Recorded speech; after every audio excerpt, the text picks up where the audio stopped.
Hello, everyone. Welcome to the Newsbrowse News broadcast.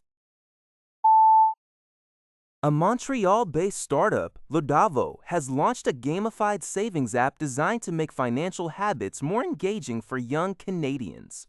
Founded by 23-year-old entrepreneur Benjamin Thomas, the app rewards users with entries into weekly prize draws based on the amount they save.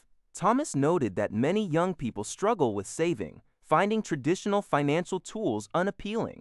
Lodavo aims to address this by incorporating game-like features and rewards, drawing inspiration from behavioral trends related to risk and prizes, as many Canadians participate in lotteries despite lacking basic savings. The app is free to use and seeks to appeal to those who may find traditional financial tools boring or inaccessible. Global News reports that the company is now focused on user growth and platform refinement based on early adopter feedback.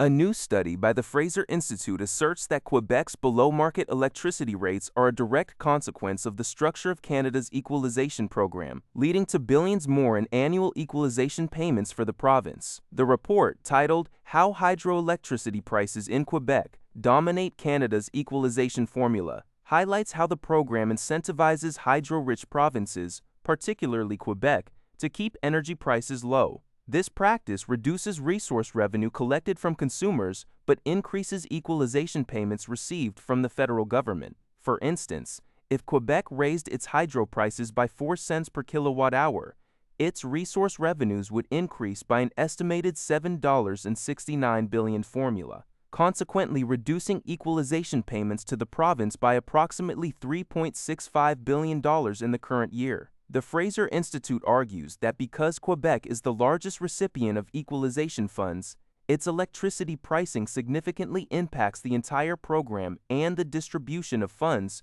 to other have-not provinces. With the equalization program scheduled for review in 2029, the study urges the federal government to consider reforms addressing these unintended consequences, particularly concerning hydroelectricity pricing in Quebec. This news is from newswire.ca. New research from Revisto, a leading collaboration platform for the architecture, engineering, construction OINS SK2 AEC sector, highlights significant concerns among construction industry CIOs regarding data ownership and artificial intelligence, AI readiness. The study found that 96% of CIOs worry about who controls their data, especially as vendor relationships change.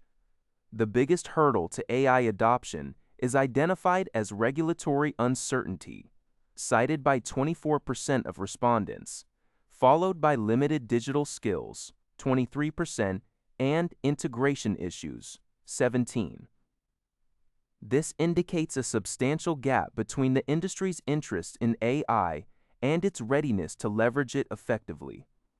Furthermore, CIOs are divided on managing their technology stacks, with 41% planning to expand and 39% planning to consolidate in the next 12 to 18 months.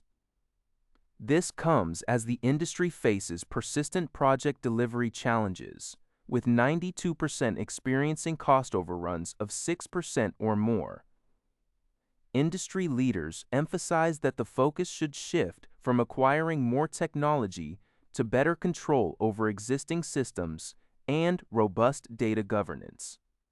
The research, based on a survey of over 2,000 AEC professionals, underscores the need for foundational improvements before scaling advanced automation. This news comes from newswire.ca. From newswire.ca, Rose Marcello has been appointed as the new Vice President and Chief Investment Officer of the Bâtirente and Fondaction combination, effective immediately. She will take over from Claire Bisson, who is set to retire at the end of June 2026 after a planned transition period. Marcello brings extensive experience, with nearly 2 decades in portfolio management, investment strategies, sustainable investing, and manager selection across various asset classes. Her career includes leadership roles at IA Global Asset Management, Coriel Capital, and Addenda Capital. Marcello holds an MBA from Université Laval and a master's degree in finance from IAE Lille, along with her CFA designation. This appointment signifies a strategic enhancement for the organization, which focuses on impact investing and aims to align capital deployment with social and environmental values. Stéphane Morency, President and CEO of Fondaction and the Combination, highlighted Marcello's alignment with the organization's mission and her ability to advance their investment strategies in a dynamic market. Ensign Energy Services Inc. reported its first quarter 2026 results from newswire.ca. Revenue for the quarter was $418 million, a 4% decrease from the first quarter of 2025. Adjusted EBITDA was $94.8 million, a 7% decrease year over year, and the company reported a net loss attributed to common shareholders of $11.1 million, compared to a net income of $3.7 million in the prior year's first quarter. Funds flow from operations decreased by 9% to $88 million, while Canadian drilling activity saw a 15% decline in operating days. United States drilling days increased by 15%. The company noted that the overall oilfield services sector is experiencing volatility, influenced by geopolitical events and fluctuating commodity prices, leading producers to maintain capital discipline. Ensign Energy Services Inc. is focused on disciplined capital allocation, driving free cash flow and debt repayment, targeting approximately $125 million in debt reduction for 2026. That's all for this video. Thank you for watching. See you in the next video.